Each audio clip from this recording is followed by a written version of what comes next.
Hello and welcome to another edition of the Wine Industry Analytical File Series. This is a program designed to bring to fore those we believe are shaping the future landscape of the West African natural resources industry. Today we are privileged enough to have a personal chat and interaction with Prof James Ransford Dankwah. Associate Professor J.R. Dankwah is Professor of Minerals Engineering and is currently the head of department of the Minerals Engineering of UMaT. Prof, thank you for having us today. Thank you very much. And as usual, we want you to tell our viewers why you decided to come into the natural resource industry in the first place. All right. Thank you very much. Well, surprise you to note that I found my way here by accident. I'm sure it will come as a big surprise to Yeah, it is. Growing up, I actually wanted to either be a pharmacist or maybe more precisely to be in the chemical-based industries. Of course, minerals engineering, metallurgy is also part of it. Yeah. So it was either pharmacy or maybe chemical engineering. Okay. Growing up at the police barracks, so that should tell you that my father was a policeman. He also had his own ideas.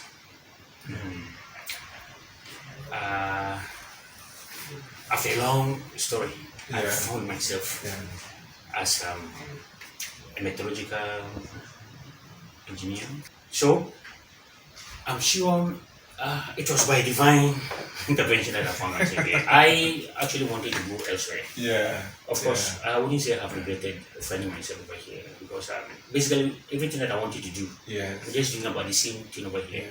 It's still a chemical-based engineering program. Back then, were you looking at coming this far? Yes and no. Yes and no. Yes, because way back I knew I was one day going to be teaching because I love teaching even at a tender age. So teaching, yes, I knew I was going to come to be a teacher one day. Going far, by third year at my undergraduate level, I knew that certainly I will be going elsewhere from Ghana and then possibly end up as an academic or as a researcher. Along the line, however, I wanted to move into industry, but it got to a point I realized that no, I think the best place for me would be in the teaching, in the research area. But you've done spectacular things over the years. I'm just trying to think aloud. What's been most of your, at least the most important highlights in your career so far? After the master's program, I think I went to IIR, the Institute of Industrial Research, or the Council for Scientific and Industrial Research. In fact, I was there for 1 year as a scientific officer. I think that was around February 2000 to March 2001. But something was missing over there. Excuse me to say, to the extent that I got to a point I found myself to be a bit dormant that the normal thing that I wanted to do. Because over there, you were supposed to do only commercialized research. For Council for Scientific, that's one of their mandates, that you do only commercialized research. Okay. Now, you find yourself in a country like ours. If you want to do active research, you need to have the facilities over there, and of course, you cannot create commercialized research from vacuum. You need to start from somewhere. What I found lacking over there was that it looks like because you needed to do only commercialized research, and emphasis was not been placed on basic research. What has taken me and gotten me this far? My mantra is that if somebody can do it anywhere in this world, then anybody in Ghana can also do it, regardless of the environment that we find ourselves. It's all a matter of just trying. You do it first, it doesn't work. You don't give up. I don't normally give up. I don't know whether maybe from where I was trained, from the barracks and the rest, we were trained to go out and then to make the impossible possible. Even when sometimes the odds are overwhelmingly against us, we think that always there'll be a way out. I'm still trying to center on your career so far, because I believe you've come a long way, you've achieved a lot. Given the opportunity, which of them would you list as being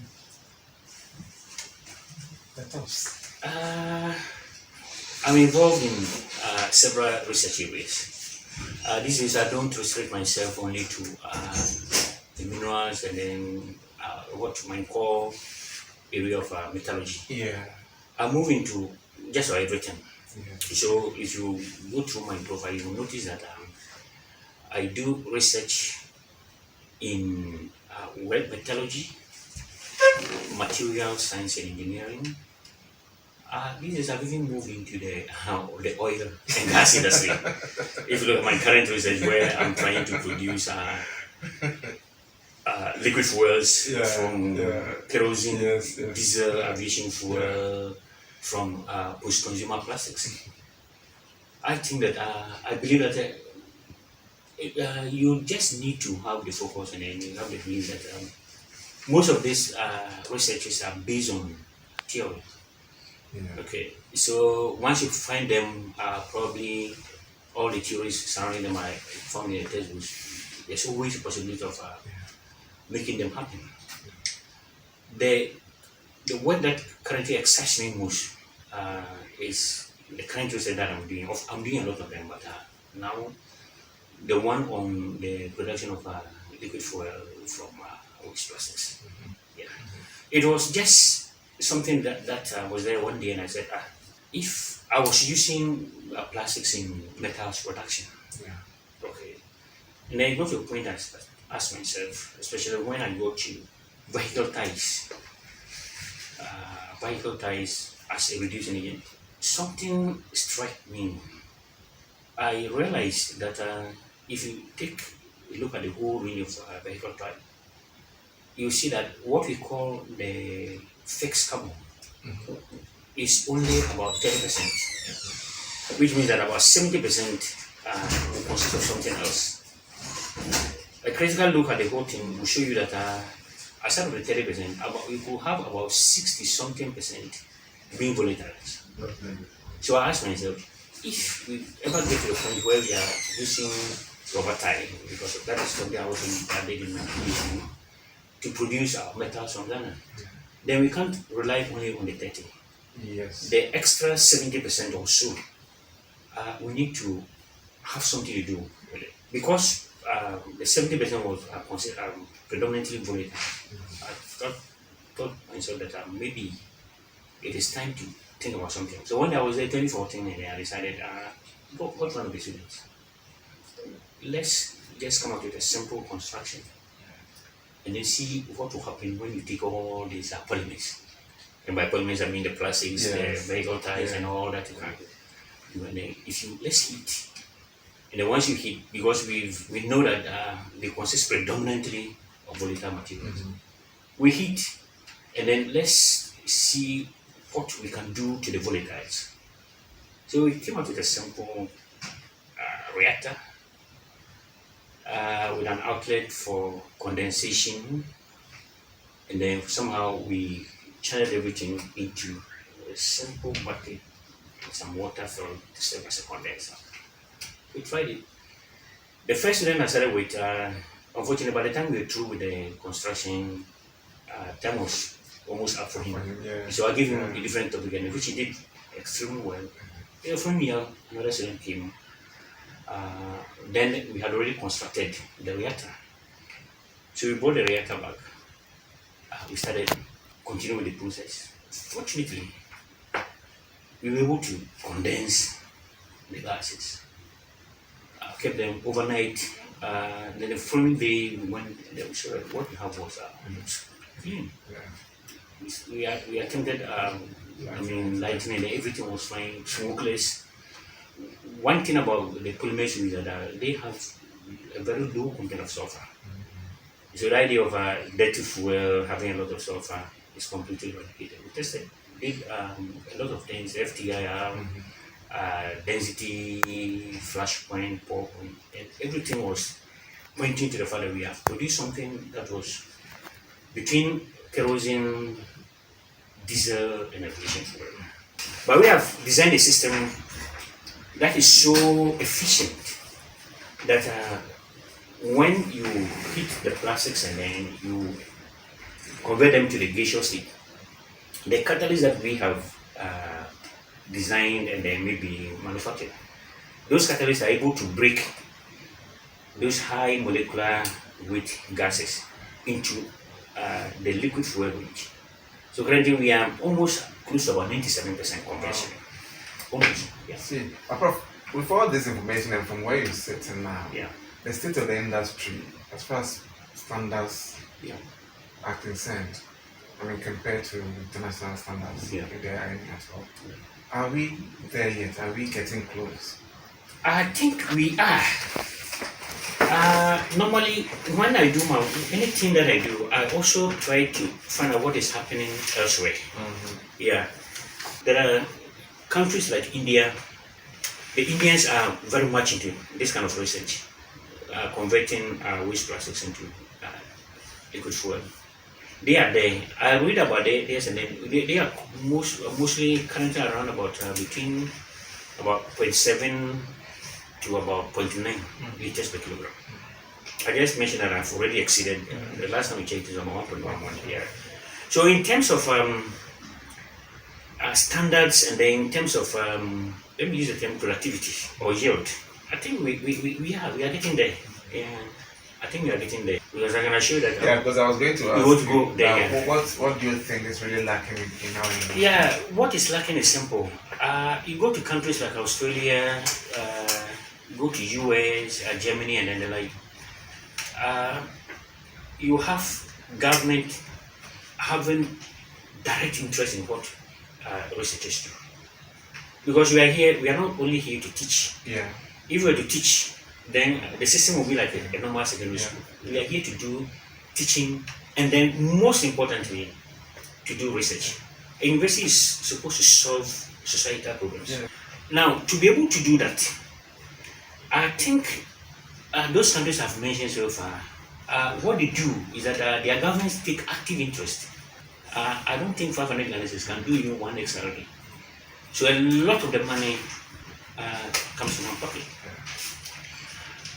We need to, if you want to get far as a country, we need to take active interest in what our researchers do. We pay them. So we should task them to come out with solutions to problems. Countries elsewhere have what they call national projects. It is not every research that you say, somebody comes there, I have done this, and then you look at it, it's very good. The first thing that you mention is go and look for investors. Most of these investors are from elsewhere. Sometimes they come, take a look at it, before you realize the key secrets have already been taken. And once they have it, they are not bound by any laws to provide any money. We are getting to a stage where I think government will have to come in. If you think that, or we think that we are afraid to take risk, then we'll get nowhere.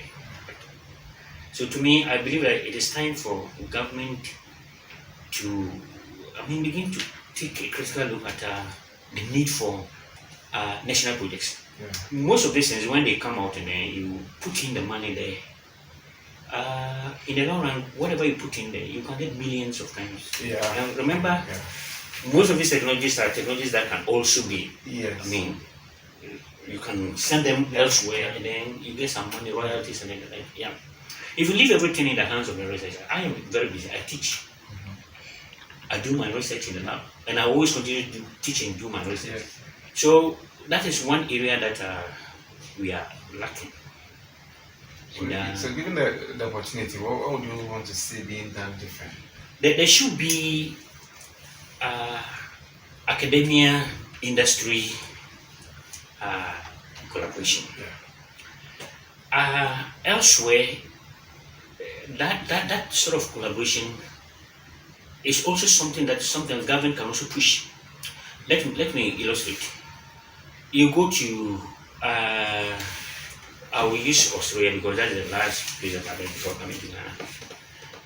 You have an industry, and then a research is ongoing in the university.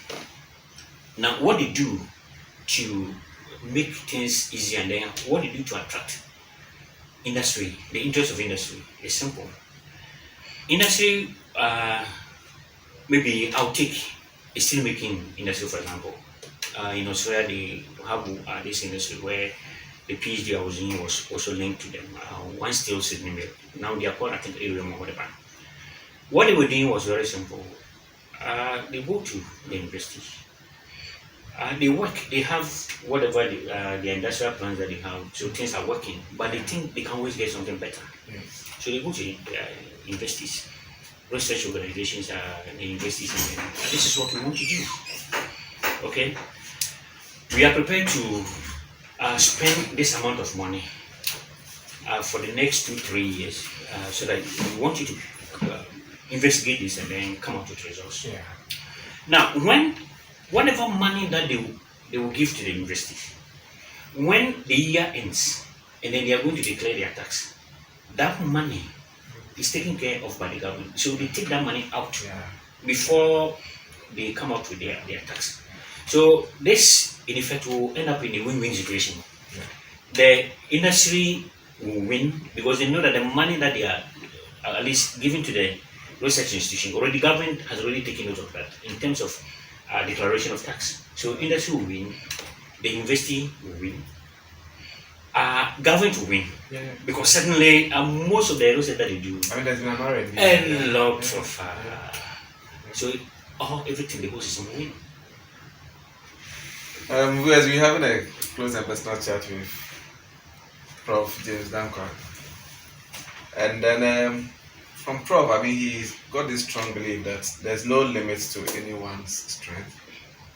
We can all be achievers, and that we should be prepared to go all the mile. And Prof,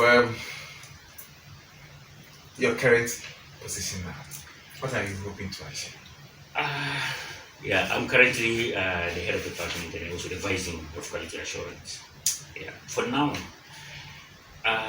my major preoccupation is to continue with my research. I think that I want to make an impact. Currently, I'm working on 3 major projects. The diesel one, which currently is ready for commercialization. We only wanted just a confirmation, which we got about 3 days ago. Oh, cool. Yeah, that once we're able to hit anything beyond about 0.9, we are ready. We just did about 3 or 4 days ago, but my M.Sc student, M.Phil student, went beyond 1.1. So that is one thing for the next few years. That is something we want to do. And then whether we get funding or not, we will tend to set up something somewhere. And then prove to Ghanaians that this thing can be done, because most of the polymers were created from crude oil anyway. So it's just a matter of sending them back to the original thing. That's one. The other major research that I'm doing is I want to come out with an iron and steel making facility for Ghana and maybe the rest of the sub-region. I want a situation where we can produce iron from our own iron ores. We have about currently about 3. If you add the voltage one, it's about 4. We haven't started exploiting them. I want us to want a situation where we all wake up one day and say we can produce our own iron in a different way. What I call a green iron making technology. We don't want a situation where we have to travel all the way to China to go and buy coal to turn it to metallurgical coke before we can produce our iron. And that is why we are coming with this green technology. We're going to use waste plastics, which already we are using for the diesel. Yeah. We're going to use waste vehicle tires. Okay. Yeah, that is also polymer. It contains over 83% carbon. Yeah. So I have used it. It's excellent. The production is excellent. Everything is coming out as required. So one is a situation where Ghana can produce its own iron and steel from our own iron ore, our own carbonaceous materials. The waste prices are there in abundance. Vehicle tires, we have sawdust in abundance. I've used sawdust, tried to put it on sawdust. We have coconut shells. We've tried it on coconut shells.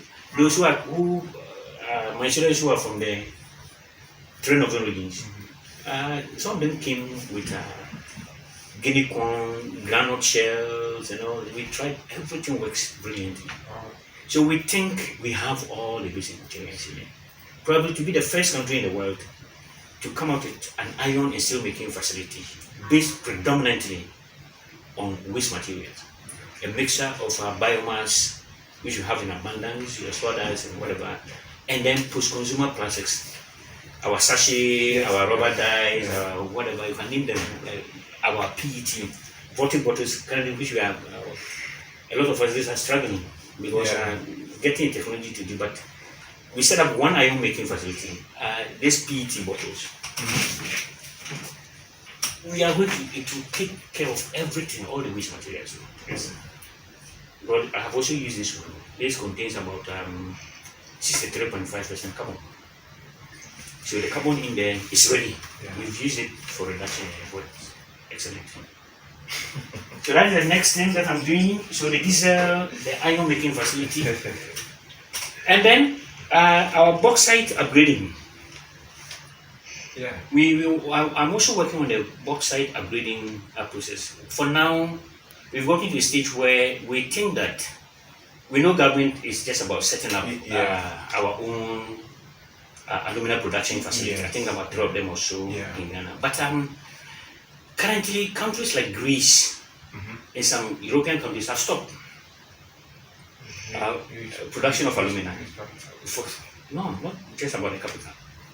One major reason why they have decided to suspend is that when you produce your alumina and they use alumina to produce your aluminium, now every ton of aluminium or alumina that you produce from about 0.8 to about 4 tons of a byproduct, which is a waste material known as red mud. Okay, so even if it is 1:1, so it means that if you are producing for about 1 year or so, you are producing about 1 million tons of alumina, you are going to end up with at least 1 million tons of that waste material. Now, countries that started with this technology a long time ago, they have not come to the realization that you need to deal with this. For now, all that is done to that waste is that they normally would store it in a pond and then something happened in Hungary. That pond, after heavy rain, just burst, and then the devastation that accompanied. And if you look at, you realize that what is happening in Brazil, where some tailings material, tailing dams are just busted and the like. We must think about the red mud issue. We must think about the red mud issue because otherwise we will be just postponing a potential environmental disaster. It will happen. So, taking into consideration the fact that this waste material is there and the countries are struggling to continue, we were of the view that we should find a way, because if you look at bauxite processing, if you produce your alumina, the major waste material or the major waste is iron ore. So usually we have hematite. So aside of the alumina, what the next major material is hematite. And after taking your alumina using the Bayer processing technology, the waste that you create, the byproduct, is predominantly your iron oxide, usually in the form of hematite or goethite. Your part of the alumina will be there. You do digestion using sodium hydroxide, so you may have some soda being there. You create a waste that is heterogeneous in composition. And dealing with that waste is difficult and in most cases uneconomic. So we think that even before you get to the red message, you can do what is known as an upgrading process. Now this upgrading process is such that I can take the major waste. Now that major waste that I take is predominantly iron. Already we are in a country where we have already set up an iron, integrated iron and steel operation. So we are ready to go into iron making. Whatever waste that we can, the waste that we can take from the bauxite processing is predominantly iron. So we can send the iron straight away to our iron making facility and we get our alumina. We tried it over here. Preliminary results show that before we get to the Bayer processing technology, we had a way we work on the bauxite. We removed the hematite, which is non-magnetic, by converting it to magnetite, which is magnetic. And then using a simple magnetic separation, we're able to take all the magnetite. So we separated the material into two portions. One magnetic portion and then one non-magnetic portion. The non-magnetic portion contained predominantly the alumina. And then the magnetic portion contained predominantly the hematite that was converted to magnetite. We tested, did an XRF. We saw that the non-magnetic fraction, the magnetic fraction, could go up to about 97% magnetite. So that is an iron ore ready for processing into metallic iron. Our alumina, after removing the iron ore from the alumina, the only thing that was there, fortunately for Ghana, our silica content in our bauxite is very low. It's under 2%, and then you have some titanium. So after taking the iron ore, what was left was predominantly alumina. We also did an XRF, and it could go up to from about 87 to about 92% alumina. Which means that you just need to do something small and then you get to alumina without probably, even if you want to go by the Bayer processing technology, just a simple thing and then you can work on that. Prof, I believe all this is towards industry sustainability. Yes. So what is the message you want to give to industry professionals? Everything is possible. And everything can be done in Ghana. And everything can be done by Ghanaians. We shouldn't think that all our problems must be solved elsewhere. We have the personnel in Ghana. I am doing this. There are a lot of other guys there out there who are doing a lot of things. Major issue is funding. Okay. So just like we have done for gold, where I think currently gold, in terms of gold, we have reached a level that is okay for now. We can do it to all the other materials in Ghana. So let's have confidence in ourselves. And then let's believe that we can do it. And then it can be done in Ghana. Valco, for example, imports crude oil and then to burn and then to produce electricity. What do you think will happen if this crude oil that we import, for example, we start by saying that 10%, let's give 10% to maybe UMaT to produce that crude, that oil that they say they are producing. Let them give us 10% of what we import. And let's try and see. In any case, our diesel that we produce has very low content of sulfur. Because your sachet doesn't contain any sulfur. And then, if you try it and then it's okay, you can't increase. That is the only way we can keep down the pressure that is always mounting on our currency. What's next for you? Are we going to see Yeah, fields? I am what I've mentioned. Then the next thing that I want to work on is I want to tackle the e-waste Yeah. issue. Something we've already started. You look at the e-waste, it has a substrate made predominantly of a polymer. And then on this substrate, they have printed these metallic components on the substrate. Hence the name printed circuit boards. So we have a substrate of a polymer or a carbonaceous material. And then metals have been printed, various forms of metal, copper, silver, gold, palladium, to name but a few, have been printed on the circuit. Those guys are interested in the metals. Yes. So they go take and then bend in the opening. And then once it is bent, they are able to extract the metal. Now, when that bending, if you were to bend it well, you are going to do something known as pyrolysis. Okay, if you were to bend and then to contain the gaseous things, you do what is known as pyrolysis. And then once you are able to do the pyrolysis in an appropriate way, you'll be able to get your metal. Already we are in a embarking on getting our liquid fuel from waste processing. So what we want to do now is that my next work, I've already started. I had one undergraduate who worked on. He went for the circuit boards for mobile phones, computers, laptops, and then desktops, and maybe TVs. We're able to extract all the metal. The good thing is that when you do the heating, the metals are able to form globules. So you have some spheres like football spheres there, and usually each sphere will represent a particular metal. So we want to kill two birds with one stone. I want to get the metal out, and then to minimize, if not eradicate, the volatiles that will come up. So I'm going to do two things. I will first take out the polymer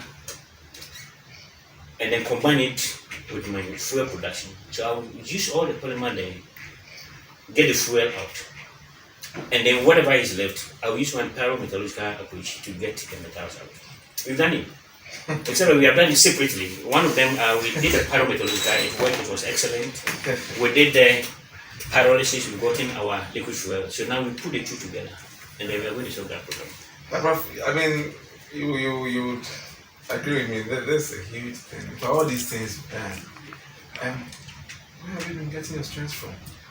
What's the inspiration behind all this? Man, I know you believe that everything can be done. Yeah. But it takes more than that. God has been so kind to us, and I have a wonderful family. My daughter did chemical engineering, B.Sc chemical engineering. She's now doing an M.Sc in materials, of course, and minerals engineering. My son graduated as a minerals engineer from UMaT.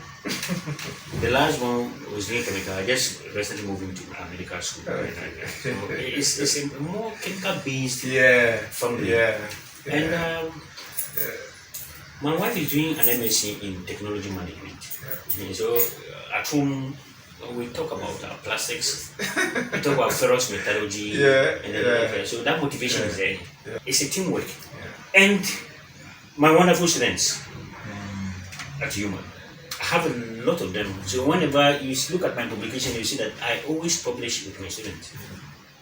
Prof, I've still been thinking, I'm still looking back. Look at all this you've done, all these great achievements. Should we give you the opportunity once again to go into materials? Would you want to pick it up? Oh yes. Now I know that I wouldn't want to be a pharmacist. And I know maybe probably I wouldn't want to say it's only chemistry alone. I wouldn't want to say it's only chemistry alone, but my mates at GSTS for the sixth form will know if they were to listen to me and I said it's a chemistry company that keeps me going. Yeah. I am sure they will understand why. I am sure they will understand why. So I wanted to do something chemical based. Yeah. But eventually I found myself in, because everything that I do here, from the polymer to whatever, to the extraction, to the pyrolysis, is purely application of chemistry in somewhat matters. So if I were to start all over again as a kid, I would gladly go along the same path that I'm doing now. I mean, you need to tell us something. Yeah. Something about it that will surprise our viewers.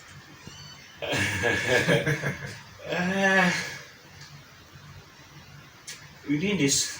Today is my birthday anyway, so so I'm happy I'm doing this on my birthday, having an interaction with people and like that. But I am, as you see, I just started from I spent all my life at the police barracks. Started from class 1 up to the university. I completed university the same year that my father went on retirement. One thing you also learn is that you learn how to stay competitive. That is one attribute from the police. But I don't know the situation now because we left there about 20 something years ago. But over there, the competition was always there. So you are there, you go to school. At the end of the term, you bring your terminal reports, and then you come before you get there. They are there. You bring and they put it there. And if you come and then your report is not good, the comments alone will force you to learn. I don't know the current situation, but in our time at the barracks, you always have to excel. You can't say you didn't excel because the teasing alone. The teasing alone could change the ball, things like that. So I grew up in the barracks. Maybe that is and then I attended about 8 different basic schools because my father was always moving around and like that. And there were times the whole time I wouldn't go to school. But it didn't affect my chemical at all. Prof, we will stay competitive because we just had a personal chat with Prof James Dankwah of UMaT, and then he believes strongly that professionals staying competitive, being on top of your game as always, is the best. If you need to be on strive towards perfection. It's been such an exciting time with Prof. It's been so wonderful. He's told us exactly what he's been up to all these years. We should still be watching out for more from him.